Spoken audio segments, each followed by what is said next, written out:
జిల్లా పెందుర్తి నియోజకవర్గ ఇందిరాగాంధీ, రాజీవ్ గాంధీ, సోనియా గాంధీ పేద ప్రజలకు ఉపాధి ఆహార భద్రత కల్పించడానికి ప్రవేశపెట్టిన మహాత్మా గాంధీ జాతీయ గ్రామీణ ఉపాధి పథకం పేరు మార్చి ఈ పథకాన్ని నిర్వహించడానికి కేంద్ర రాష్ట్ర ప్రభుత్వాలు పెద్ద ఎత్తున కుట్ర పన్నుతుందని విశాఖపట్నం జిల్లా పెందుర్తి మండల కాంగ్రెస్ పార్టీ అధ్యక్షుడు ముక్కా రామోనాయుడు ప్రభుత్వం తీరుపై ఆగ్రహం వ్యక్తం చేశారు.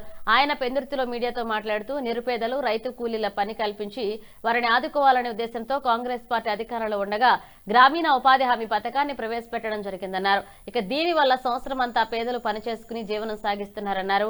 ఇప్పుడు ఈ పథకాన్ని కేంద్ర రాష్ట్ర ప్రభుత్వాలు నిర్వీర్యం చేయడానికి ప్రయత్నాలు చేస్తుందన్నారు. దీన్ని విరమించుకోకపోతే కాంగ్రెస్ పార్టీ ఆధ్వర్యంలో పెద్ద ఎత్తున నిరసన వ్యక్తం చేస్తామన్నారు. ఇందిరాగాంధీ గారు పెట్టారు.